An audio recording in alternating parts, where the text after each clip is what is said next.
E7 ನ್ಯೂಸ್ಗೆ ಸ್ವಾಗತ. ದಿನಾಂಕ 3/1/2025 ಇಂದು ಕೋಲಾರ ನಗರದಲ್ಲಿ ಕೋಲಾರ ಬಂದ್ ಕಾರ್ಯಕ್ರಮ ತುಂಬಾ ಯಶಸ್ವಿಯಾಗಿ ನಡೆಯಿತು. ಕಾರ್ಯಕ್ರಮದ ಮುಖ್ಯ ಸಂಘಟಕರಾದ ಎಂ ಚಂದ್ರಮೌಳಿ ಅವರು ಮಾತನಾಡಿ ಕೋಮುವಾದಿಗಳ ವಿರುದ್ಧ ತಮ್ಮ ಆಕ್ರೋಶವನ್ನ ಹೊರಹಾಕಿದರು. ಅಮಿತ್ ಶಾ ಅವರು ಗುಜರಾತ್ ಸರ್ಕಾರದಲ್ಲಿ ಗೃಹ ಮಂತ್ರಿಗಳಾಗಿದ್ದ ಸಂದರ್ಭದಲ್ಲಿ ಆ ರಾಜ್ಯದ ಶೋಷಿತ ಸಮುದಾಯಗಳ ಹೆಣ್ಣು ಮಕ್ಕಳ ಮೇಲೆ ಅತ್ಯಾಚಾರಗಳು ನಡೆದಾಗ ಅಮಿತ್ ಶಾ ಮುಖಂಡತ್ವದಲ್ಲಿ ಬಿಜೆಪಿ ಸರ್ಕಾರವೇ ಮುಂದು ನಿಂತು ನ್ಯಾಯಾಲಯಗಳಿಂದ ಬೇಲ್ ಕೊಡಿಸಿ ಆರೋಪಿಗಳು ಜೈಲಿನಿಂದ ಹೊರಬಂದಾಗ ಅವರನ್ನ ದೇಶ ಗೆದ್ದ ವೀರರಂತೆ ಮೆರವಣಿಗೆ ಮಾಡಿ ಸನ್ಮಾನಿಸಿ ಮತ್ತಷ್ಟು ಅತ್ಯಾಚಾರಗಳು ನಡೆಯಲು ಪ್ರೇರೇಪಿಸಿರುತ್ತಾರೆ. ಇಂತಹ ಕ್ರಿಮಿನಲ್ ಹಿನ್ನೆಲೆಯುಳ್ಳ ಮತ್ತು ಗಡಿಪಾರ್ ಆಗಿದ್ದಂತಹ ವಿಷಕ್ರಿಮಿ ನಮ್ಮ ನಿತ್ಯ ಸ್ಮರಣೀಯ ಅಂಬೇಡ್ಕರ್ ಅವರ ಬಗ್ಗೆ ಮಾತನಾಡಲು ಏನು ಯೋಗ್ಯತೆ ಇದೆ ಎಂದು ಪ್ರಶ್ನಿಸಿದರು. ಇಂದಿನ ಕೋಲಾರ ಬಂದ್ ಪ್ರತಿಭಟನೆ ಅಂತ್ಯವಲ್ಲ, ಆರಂಭ. ಅಮಿತ್ ಶಾ ಬಾಬಾ ಸಾಹೇಬರಿಗೆ ತಲೆಬಾಗಿ ಮುಗಿದು ಕ್ಷಮಾಪಣೆ ಕೋರಿ ಗೃಹ ಮಂತ್ರಿ ಸ್ಥಾನಕ್ಕೆ ರಾಜೀನಾಮೆ ನೀಡುವವರೆಗೂ ಈ ಹೋರಾಟಗಳು ಜೀವಂತ ಎಂದು ಗುಡುಗಿದರು.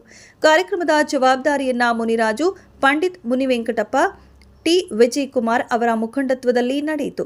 ಇವರೊಂದಿಗೆ ದಲಿತ ಪ್ರಗತಿಪರ ಕುರುಬ ಸಂಘ, ಕನ್ನಡ ರೈತ ಹಾಗೂ ಅಲ್ಪಸಂಖ್ಯಾತ ಮತ್ತು ವಿದ್ಯಾರ್ಥಿ ಯುವ ಜನತೆಯು ಭಾಗವಹಿಸಿದರು.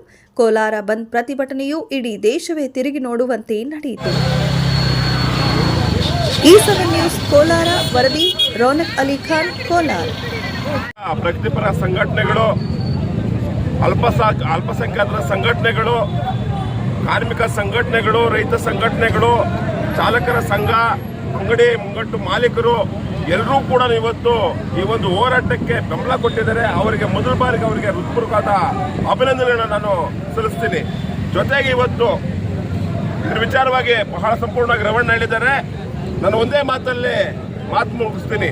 ಇವತ್ತು ಅಮಿತ್ ಶಾ ಅವರೇ, ನಿಮ್ಗೆ ನೇರವಾಗಿ ಒಂದು ಪ್ರಶ್ನೆ ಕೇಳ್ತೀನಿ ನಾನು. ಈ ದೇಶದಲ್ಲಿ ಹಲವಾರು ಧರ್ಮಗಳಿದೆ, ಹಲವಾರು ಜಾತಿಗಳಿದೆ, ಅವ್ರವ್ರಿಗೆ ಆಗ್ತಕ್ಕಂಥ ದೇವರುಗಳಿದೆ. ಆದರೆ ಇಡೀ ದೇಶದಲ್ಲಿ ಒಬ್ಬ ಮನುಷ್ಯ ಬದುಕಬೇಕಂದ್ರೆ ಅದಕ್ಕೆ ಕಾನೂನು ಇದೆ. ಆ ಕಾನೂನು ಕೊಟ್ಟಂತ ಅಂಬೇಡ್ಕರ್ ಇವತ್ತು ನಮ್ಗೆಲ್ರಿಗೂ ದೇವರು. ಮುಖ್ಯವಾಗಿ ಇವತ್ತು ನೀನು ಸಂಸತ್ಗೆ ಹೋಗಿದೀಯ ಅಂದ್ರೆ ಯಾವ ಆಧಾರದ ಮೇಲೆ ನೀನು ಸಂಸತ್ಗೆ ಹೋಗಿದೀಯಾ?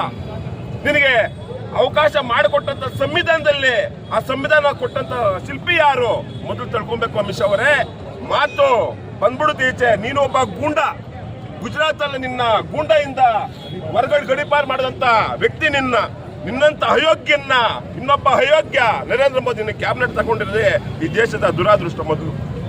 ಅದಕ್ಕೆ ದಯವಿಟ್ಟು ಇವತ್ತೆಲ್ಲ ಕೂಡ ದೇಶದಲ್ಲಿ ಎಲ್ಲಾ ಜಿಲ್ಲೆಗಳಲ್ಲಿ, ಎಲ್ಲಾ ರಾಜ್ಯಗಳಲ್ಲಿ ಕೂಡ ನಿರಂತರವಾಗಿ ಉಗ್ರ ಹೋರಾಟ ನಡೀತಾ ಐತೆ. ನಿಮ್ಗೇನಾದ್ರೂ ಕೂಡ ಬಿಜೆಪಿ ಕೇಂದ್ರ ಸರ್ಕಾರ ಮಾನವ ಮರ್ಯಾದೆ ಏನಾದ್ರು ಇದ್ರೆ ಕೂಡಲೇ ಅಮಿತ್ ಶಾರನ್ನ ವಜಾ ಮಾಡಬೇಕು. ಅಮಿತ್ ಶಾನ ವಜಾ ಮಾಡೋದ್ರಿಂದ ಈ ದೇಶ ಒಂದು ಕಡೆ ಕಾಪಾಡ್ತದೆ ಅನ್ನೋ ಮಾತು ಹೇಳುವ ಮುಖಾಂತರ ಈ ಕೋಲಾರ ನಗರದ ಬಂದಕ್ಕೆ ಎಲ್ಲಾ ಸಹಕರಿಸಂತ ಎಲ್ಲ ನನ್ನ ಸಮುದಾಯಗಳಿಗೆ ಅಭಿನಂದನೆ ಸಲ್ಲಿಸ್ತಾ ನನ್ನ ಮಾತನ್ನ ಮುಗಿಸ್ತೀನಿ. ಜೈ ಭೀಮ್, ಜೈ ಸಂವಿಧಾನ. ಬಂದನ್ನ ಆಚರಿಸ್ತಾ ಇರುವಂತ ವಿಷಯ ತಮ್ಮೆಲ್ಲರಿಗೂ ಗೊತ್ತಿದೆ. ಅನೇಕ ಸಂಘಟನೆಗಳು, ಅದರಲ್ಲೂ ದಲಿತ ಮತ್ತು ಮುಸ್ಲಿಂ ಸಂಘಟನೆಗಳು ಬಹಳ ಮುಂಚೂಣಿಯಲ್ಲಿದ್ದು ಅಹಿಂದ ವರ್ಗವನ್ನು ಜೊತೆಯಲ್ಲಿ ತೆಗೆದುಕೊಂಡು ಈ ನಗರದಲ್ಲಿ ಇವತ್ತಿನ ದಿನ ಬಂದನ್ನು ಆಚರಣೆ ಮಾಡ್ತಾ ಇದ್ದೇವೆ.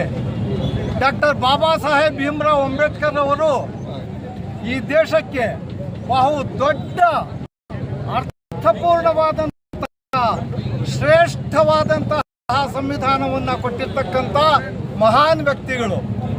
ಒಂದೇ ನಾಣ್ಯದ ಎರಡು ಮುಖಗಳು, ಬಾಬಾ ಸಾಹೇಬ್ ಅಂಬೇಡ್ಕರ್ ಜಿರವರು ಮತ್ತು ಸಂವಿಧಾನ. ಬಾಬಾ ಸಾಹೇಬರ ಅವಹೇಳನ ಸಂವಿಧಾನದ ಮೇಲೆ ಮಾಡಿರ್ತಕ್ಕಂಥ ದಾಳಿ ಅಂತ ಹೇಳ್ಬಿಟ್ಟು ನಾವು ತಿಳ್ಕೊಳ್ಬೇಕಾಗುತ್ತೆ. ಇವತ್ತಿನ ದಿನ ದೇಶದ ಉದ್ದಗಲಕ್ಕೂ ಕಲ್ಲೋಲವನ್ನು ಎಬ್ಬಿಸಿರ್ತಕ್ಕಂಥ ಈ ದೇಶದ ಗೃಹ ಮಂತ್ರಿಗಳಾಗಿರ್ತಕ್ಕಂಥ ಅಮಿತ್ ಶಾ ಅವರು ಪ್ರಜಾಪ್ರಭುತ್ವದ ದೇಗುಲ ಪಾರ್ಲಿಮೆಂಟ್ ಭವನದಲ್ಲಿ ಅಮಿತ್ ಶಾ ಅವರನ್ನ ಅವಹೇಳನ ಮಾಡುವಂತ ಮಾತನಾಡಿರೋದು ನಮ್ಮ ಎಲ್ಲರಿಗೂ ಬಹಳ ದುಃಖವನ್ನ ತಂದಿದೆ. ಮತ್ತು ಪ್ರಜಾಪ್ರಭುತ್ವದ ಕಗ್ಗೋಲೆ ಅಂತ ಹೇಳ್ಬಿಟ್ಟು ಈ ಸಂದರ್ಭದಲ್ಲಿ ನಾವು ತಿಳ್ಕೊಬೇಕಾಗುತ್ತೆ. ಮುಂದಿನ ದಿನಗಳಲ್ಲಿ ಇಂಥ ಒಂದು ದಾಳಿ ಸಂವಿಧಾನದ ಮೇಲೆ ಆಗಬಾರ್ದು. ಆ ರೀತಿ ನಾವು ಇವತ್ತೇನಿಲ್ಲಿ ಎಲ್ಲ ಸಮುದಾಯದವರು ಅದರಲ್ಲೂ ಹಿಂದುಳಿದ ವರ್ಗದವರು, ಅಲ್ಪಸಂಖ್ಯಾತರದು ಒಗ್ಗಟ್ಟಾಗಿ ನಿಂತಿದ್ದೆವು. ಮುಂದಿನ ದಿನಗಳ ಚುನಾವಣಾ